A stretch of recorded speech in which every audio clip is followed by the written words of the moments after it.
बाबा साहब जीवित थे, कांग्रेस ने उन्हें अपमानित किया। कांग्रेस ने बाबा साहब के विचारों को भी हमेशा के लिए खत्म कर देना चाहा। डॉक्टर अंबेडकर संविधान के संरक्षक थे। कांग्रेस संविधान की भक्षक बन गई है। कांग्रेस ने देश में वोट बैंक का वायरस फैला दिया। मेरे मुसलमान नौजवानों को साइकिल के पंक्चर बना करके जिंदगी नहीं गुजारनी पड़ती। कांग्रेस ने बाबा साहब आंबेडकर के साथ क्या किया? जब तक बाबा साहब जीवित थे, कांग्रेस ने उन्हें अपमानित किया। दो बार उन्हें चुनाव हरवाया। कांग्रेस की पूरी सरकार उनको उखाड़ फेंकने में लगी थी। उनको सिस्टम से बाहर रखने की साजिश की गई। जब बाबा साहब हमारे बीच नहीं रहे, तो कांग्रेस ने उनकी याद तक मिटाने की कोशिश की। कांग्रेस ने बाबा साहब के विचारों को भी हमेशा के लिए खत्म कर देना चाहा। डॉक्टर अंबेडकर संविधान के संरक्षक थे। कांग्रेस संविधान की भक्षक बन गई है। डॉक्टर अंबेडकर समानता लाना चाहते थे, लेकिन कांग्रेस ने देश में वोट बैंक का वायरस फैला दिया। साथियों, बाबा साहब चाहते थे कि हर गरीब, हर वंचित गरिमा से जी सके, सर ऊंचा करके जिए, वो भी सपने देखें, अपने सपने पूरे कर सके। लेकिन कांग्रेस ने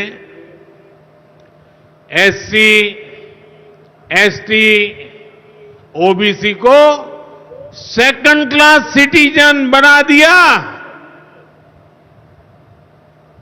कांग्रेस के लंबे शासनकाल में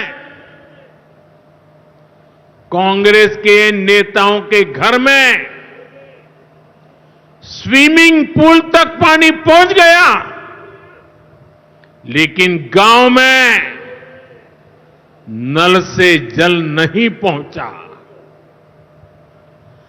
आजादी के 70 साल बाद भी गांवों में सिर्फ 16% घरों में नल से जल आता था। सोचिए, 100 घर में से 16 घर में। इससे सबसे ज्यादा प्रभावित कौन थे? इससे एससी, एसटी, ओबीसी सबसे ज्यादा प्रभावित थे। अरे उनकी इतनी ही चिंता थी, आज जो गली गली में जाके भाषण झाड़ रहे हैं, अरे कम से कम मेरे एससी, एसटी, ओबीसी भाइयों के घर तक अरे पानी तो पहुंचा देते।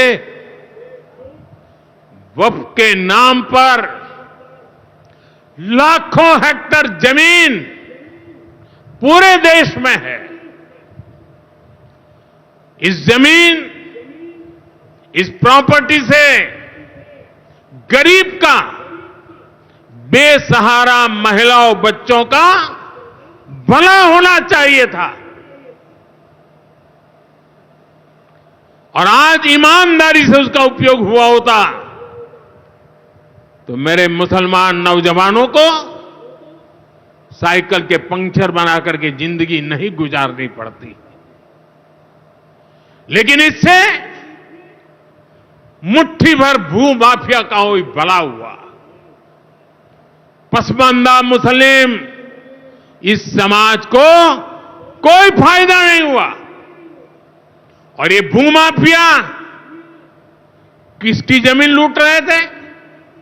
ये दलित की जमीन लूट रहे थे, पिछड़ों की जमीन लूट रहे थे, आदिवासी की जमीन लूट रहे थे, विधवा महिलाओं की संपत्ति लूट रहे थे। सैकड़ों विधवा मुस्लिम महिलाओं ने भारत सरकार को चिट्ठी लिखी, तब जाके कानून की चर्चा आई है। वक्फ कानून में बदलाव के बाद अब ये गरीबों से जो लूटा जा रहा है वो बंद होने वाला है।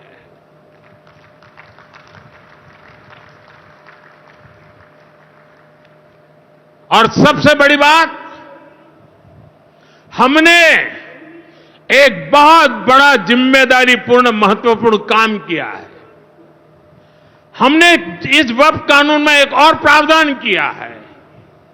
अब नए कानून के तहत, वक्फ के कानून के तहत किसी भी आदिवासी की जमीन को हिंदुस्तान के किसी भी कोने में आदिवासी की जमीन को, उसके घर को, उसकी संपत्ति को ये वक्फ बोर्ड हाथ भी नहीं लगा पाएगा। ये आदिवासी के हितों की रक्षा करने का, संविधान की मर्यादाओं का पालन करने का